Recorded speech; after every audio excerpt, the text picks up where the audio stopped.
ரஹீம். அன்பார்ந்த நேயர்களே, பாலஸ்தீன் மீட்பு போர் 841வது நாளை எட்டியிருக்கிறது. இந்த நாளில் அமெரிக்காவுக்கு பல கஷ்டங்கள், ட்ரம்புக்கும் சேர்த்து.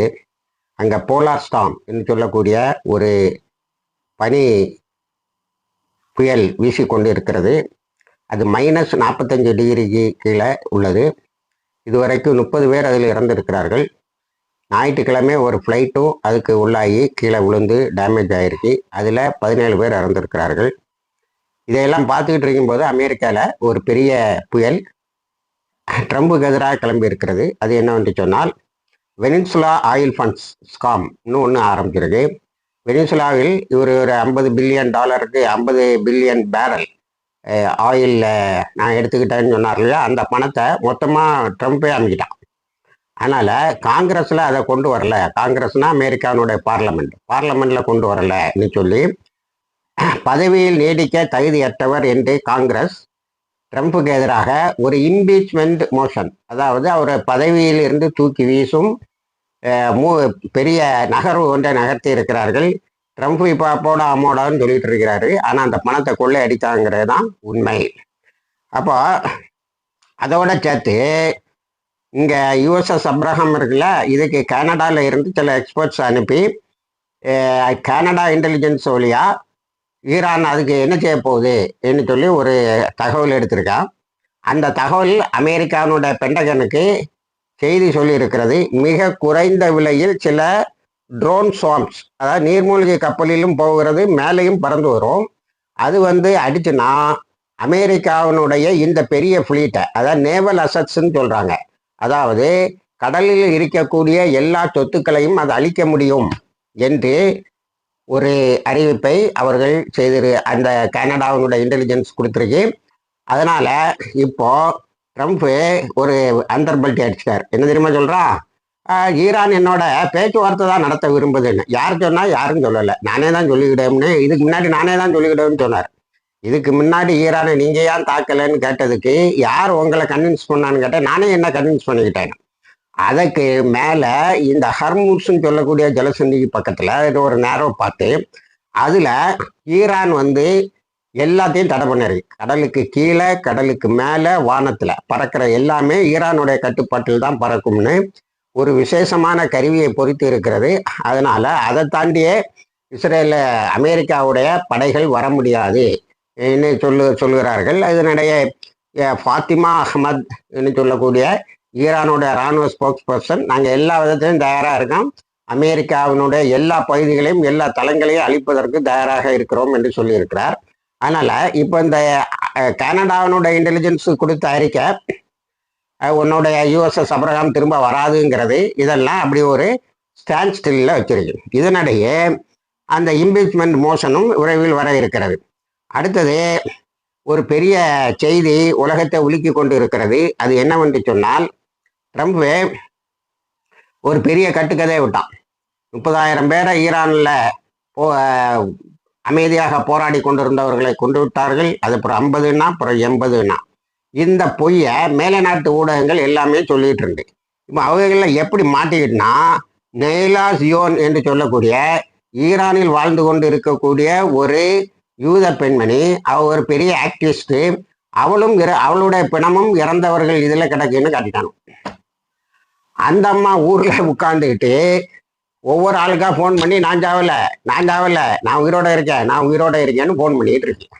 அதுக்கப்புறம் இப்போ வலைதளத்தில் போட்டு விட்டுருக்கு. அதுதான் நேற்று இன்னைக்கு ரொம்ப பெரிய ட்ரெண்டு.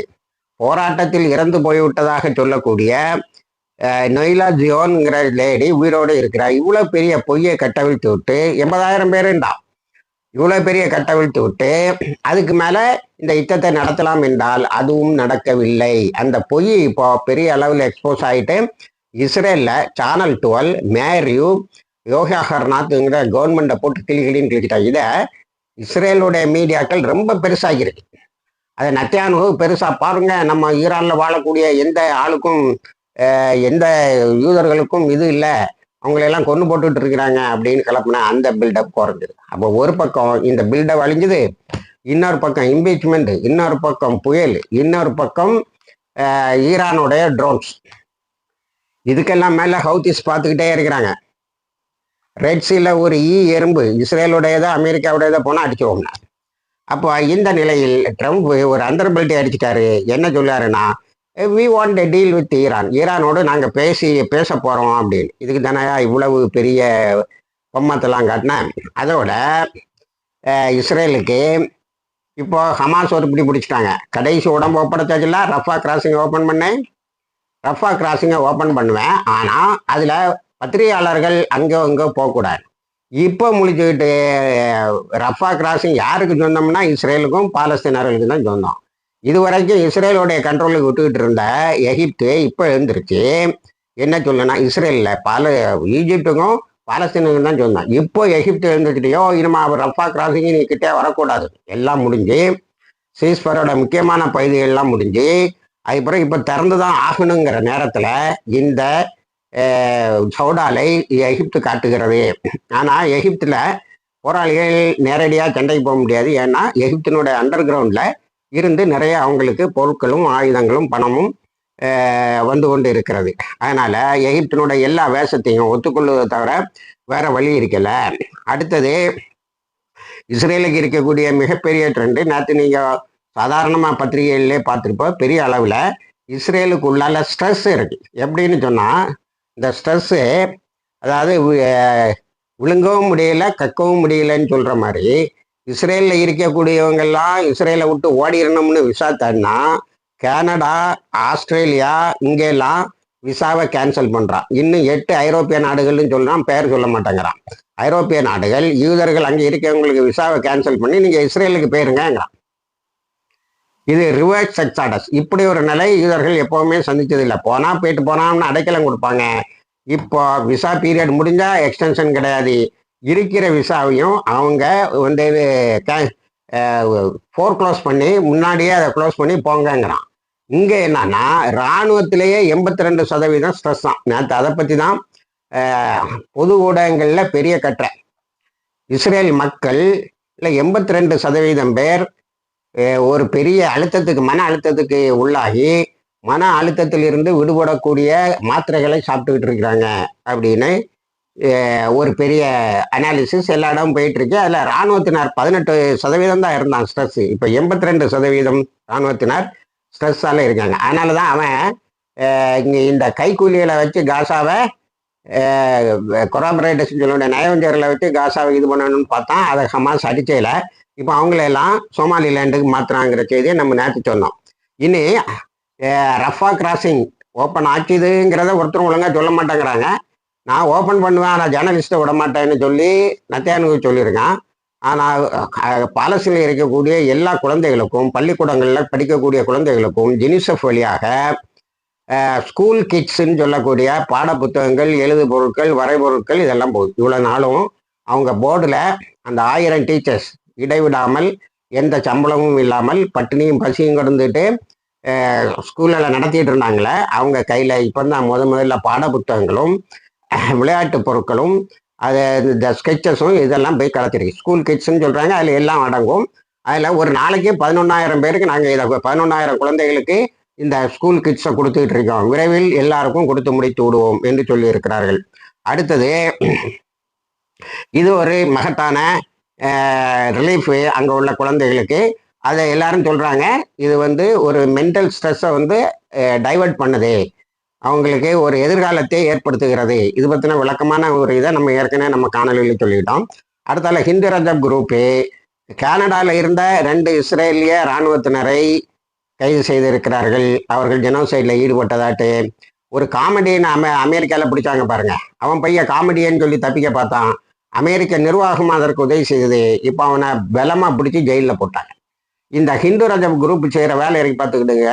இந்த வேலை இஸ்ரேலில் எப்படிப்பட்ட தாக்கத்தை ஏற்படுத்துகிறது என்று சொன்னால், இராணுவ வீரர்கள் தங்களுக்கு ஸ்ட்ரெஸ் ஏற்படும் போது உல்லாசமாக எங்கேயாவது நம்ம போய் வேற ஏதாவது நாடுகளில் போய் நம்ம நேரத்தை கழிக்கலாம்ங்கிறது பயங்கரமாக அடி வாங்கிறது. அங்கே போக முடியல. போனால் ஹிந்து ரஜப் குரூப் பிடிச்சி ஜெயிலில் போட்டுருது. அப்போ ஒரு அமைதியான ஒரு ஆர்கனைசேஷன் மாதிரி அது தெரிஞ்சாலும் அது கொடுக்கக்கூடிய ஸ்ட்ரெஸ்ஸு இஸ்ரேலிய இராணுவத்தினுடைய தேவையான அளவுக்கு தொந்தரவுகளை ஏற்படுத்துகிறது என்பது தெரிகிறது. அடுத்தால நேற்று ட்ரம்புக்கு தலைவலிக்கு மேலே தலைவலி, மண்டையை பழந்து ஒன்றும் இல்லாமல் ஆயிடுவான். ட்ரம்ப்பு இத்தாலியனுடைய பிரசிடென்ட் மெலோனிக்கு இடையில் நேற்று சண்டை. நீ நாங்கள் நேட்டோ நாடுகள் உதவி செய்யலைன்னு சொல்றிய, உனக்கு பின்னாடி வந்ததில் எங்களுக்கு எவ்வளோ நஷ்டம் தெரியுமா? எங்களுக்கு எவ்வளோ நஷ்டம்னு சொன்னால் 53 இஸ்ரேலிய இராணுவத்தினரை வருஷந்தோறும் நாங்கள் இழந்துகிட்டு இருந்தோம் 21 வருஷம். ஏன் சரியான டேட்டாவை சொல்ல மாட்டாங்கடா. 700 பேர் காயமடைந்தார்கள். நாங்கள் பில்லியன்ஸ் ஆஃப் டாலர்ஸை இழந்தோம். எதுக்கு? நீ சொன்ன பொய்யும் அதுக்காக நீ நடத்தின போரும் கடைசியில் நீ சரண்டர் ஆனதும். இதுக்காக நாங்கள் இவ்வளோ நஷ்டப்பட்டோம். அதனால் என்ன சொல்லியிருக்கீங்கன்னா கொஞ்சம் டீசெண்டாக சொல்லியிருக்கு. Such comments are unacceptable. நீ சொல்லக்கூடிய அந்த இதெல்லாம் நாங்கள் ஒத்துக்க முடியாது. உனக்கு பின்ன நின்னானால நாங்கள் இவ்வளோ பெரிய நஷ்டத்தை ஏற்படுத்தினோம். அந்த அம்மா சொல்லாதது என்னன்னா, இதுக்கு முன்னாடி ஒரு 13 நாடுகளை சேர்த்துட்டு அதில் இட்டலி 3வது நாடாக இருந்தது. இந்த ஒரு கார்டனை ரெட்சியில் ஹூத்திஸோட ஆதிக்கத்தை அப்புறப்படுத்தி விட்டு ரெட்சியினுடைய ஆதிக்கத்தை செங்கடலினுடைய ஆதிக்கத்தை நான் கையில் எடுக்க போகிறேன், கப்பல் போக்குவரத்தை இப்பொழுது ஹூத்திஸ் கண்ட்ரோல் பண்ணுறாங்க, நான் கையில் எடுக்க போகிறோன்னு 13 நாடுகளை சேர்த்துட்டு போனானே இந்த கார்டன் பிளிஸ்ன்னு, அதுலேயும் நாங்கள் வந்தோம் இன்னும் ஒரு வார்த்தையில சொல்லி விட்டுட்டேன். ஆனால் அதுலேயும் நிறைய நஷ்டப்பட்டு தான் இத்தாலிய கப்பல்லாம் ஓடி போச்சு. அதை நம்ம காணொலியில சொன்னோம். இப்போ இந்த நேட்டோ நாடுகளுக்கு இடையில நீ எடுத்த தவறான முடிவுகளுக்கு இதை நம்ம 20-21 வருஷமா சொல்லிட்டு இருக்கோம். தாலிபான் வெற்றி பெறுவதற்கு ஒரு 5-6 மாதங்களுக்கு 5 வருடங்களுக்கு முன்னாடியே சொன்ன அமெரிக்காவின் கபர்ஸ்தானம் ஆப்கானிஸ்தானில் தோண்டப்பட்டு விட்டதுன்னு இப்போ அதில் உள்ள ஒரு பெரிய உண்மை வெளியில் வருகிறது. 51 நேட்டோ நாடுகளில் ஒவ்வொரு நாடும் நிறையவே இழந்திருக்கிறது. இப்போ என்ன சொல்றாங்க ட்ரம்ப்கிட்ட, உங்களுடைய தவறான முடிவு, நீங்க சொன்ன பொய், அந்த பொய்யில நீங்க கட்டமைத்த யுத்தம், அதுல நாங்க இழந்தது, கடைசியில் நீங்க சரண்டர் ஆகிட்டு ஓடி வந்துட்டீங்க. நீ கடைசியில் அமெரிக்காவினுடைய இராணுவத்தினரை காப்பாத்துறதுக்காக சரண்டர் ஒப்பந்தம் போட்டு வெளியில வந்துட்ட. நாங்க கொஞ்சம் முன்னாடியே வந்துட்டோம், இல்லை நாங்களும் பெரிய அளவில் சரண்டர் ஆகிருப்போம். இப்போ அதே பொய்யத்தான் ஈரானை பற்றி கட்டவிழ்த்து விட்டுறாங்க. 80,000 பேரை கொண்டுட்டாங்க அப்படி இப்படின்னு. ஆனால் ஈரான் நேரத்தை என்ன செய்திருக்குன்னா, ஒரு 12 மொசாத் ஏஜெண்டை கைது பண்ணியிருக்கேன். அவங்கள்ட்ட இருந்து 100கணக்கான வகையான ஆயுதங்களை கைப்பற்றி இருக்கிறது. அவங்களையும் நாங்கள் நீதிமன்றத்தில் நிறுத்துவோம், நீதிமன்றம் என்ன தண்டனை கொடுக்குதோ அதை நிறைவேற்றக்கூடிய சக்தி எங்களுக்கு உண்டு என்று ஈரான் அறிவித்திருக்கிறது. ஆக மொத்தமாக அமெரிக்கா பெரிய அளவில் உலக நாடுகளிடையே பல்லிழித்து நிற்கிறது. அவர் இப்போ என்ன சொல்றாருன்னா, ஐ வாண்ட் ஏ டீல். யாரு? ட்ரம்ப். இவங்களுக்கு சரண்டர் ஆகிறது இவங்களுடைய மிகப்பெரிய பாலிசிகளில் ஒன்று. அதாவது யுத்தம் ஜெயிக்க முடியலன்னா டப்புன்னு தாலிபான்களிட சரண்டர் ஆனாங்க, ஹூத்திஸ்ட சரண்டர் ஆனாங்க. இதே ஈரான்ல அந்த 12 நாள் யுத்தத்துக்கு பிறகு அந்த உதைதுங்கிற கத்தரில் இருக்கக்கூடிய பேச அடித்த உடனே சரண்டர் ஆனாங்க. அப்போ இப்போ அவருக்கு டீல் வேணுமா? நம்ம எதுக்கு இந்த யுஎஸ்எஸ் அப்ரஹாம சீக்கிரம் அழிச்சிருவாங்கங்கிற செய்தி வந்த உடனே ஐ வாண்ட் ஏ டீல் அப்படின்ட்டு இனிமே மேக்கரைக்கு வருவோம். மேக்கரையில் நேற்று 16 இடங்களில் இஸ்ரேலிய இராணுவத்தினை போராளிகள் அழித்திருக்கிறார்கள். ஆனால் அவன் என்ன செய்திருக்கான்னா 4 வீடுகளை இடித்திருக்கான். எங்க ஈஸ்ட் ஜெருசலத்தில் இஸ்ரேலுடைய ஹைகோர்ட் ஒன்று ஈஸ்ட் ஜெருசலத்தில் இருக்கக்கூடிய வீடுகளை எல்லோரும் காலி பண்ணணும், அங்கே புது செட்டில்மெண்ட்டை கொண்டு வர போகிறோம்னு ஒரு எவாக்குவேஷன் ஆர்டர் கொடுத்துருக்காங்க. இது ஹைகோர்ட்டுக்கு போனவங்க இனிமேல் சுப்ரீம் கோர்ட்டுக்கு போவாங்க. அடுத்து